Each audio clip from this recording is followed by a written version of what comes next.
কিছু নারী আছে দেখবেন বাবা থেকেও নেই, মা থেকেও নেই, কারণ বাবা একটা সময় চাকরি করত, এখন চাকরি নেই, বাবা মা কোনো মতে বেঁচে আছে, তারাই খেতে গিয়ে হিমশিম খায়, তারাই চলতে গিয়ে হিমশিম খায়, এবং মেয়েটা বোঝে যে এমনি তারা কষ্টে আছে, আমি এই শ্বশুর বাড়ি ছেড়ে, জামাইয়ের ঘর ছেড়ে নিজে আবার কেমনে বোঝা হই। মেয়েটা হাজারবার যেতে চেয়েও যায় না। আবার অনেকের বাবা আছে পৃথিবীতেই নেই, অনেকের মা পৃথিবীতে বেঁচে নেই, আছে একজন ভাই, ভাইটাও দেখতে চায় না। ইভেন অনেক মেয়ে তো এমনও আছে যার পৃথিবীতে স্বামী ছাড়া আদৌ কেউ নেই, থেকেও নেই, অথবা আসলেই নেই। ওই মেয়েটা যখন দেখে আমার স্বামী আমারে কথায় কথায় বের করে দেয়, কথায় কথায় একটা কথা বাড়ির থেকে বের হয়ে যা, মেয়েটা কি করবে?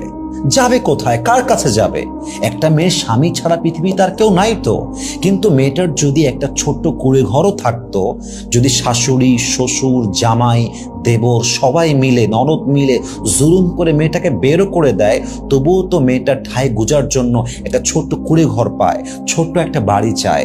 এজন্য প্রত্যেকটা বাবাকে বলবো, যারা বাবারা আমরা আছি, আমাদের উচিত মেয়ের জামাইকে যৌতুক দেওয়ার আগে, মেয়ের বিয়েতে বরযাত্রীর জন্য 5 লক্ষ টাকা খরচ করার আগে মেয়ের জন্য ছোট্ট একটা কুঁড়ে ঘর হলেও বানানো, ছোট্ট একটা বাড়ি হলেও বানিয়ে দেওয়া, যাতে করে আমার মেয়েকে কখনো কেউ ঘাড় ধাক্কা দিয়ে বের করে দিব এমন কথা বলার সাহস খুঁজে না পায়। কারণ আমার নিজের বাড়ি আছে, তুমি বের করলে কি হবে? আমার ঠাঁই গুজার জায়গা আছে, আমার থাকার জায়গা আছে।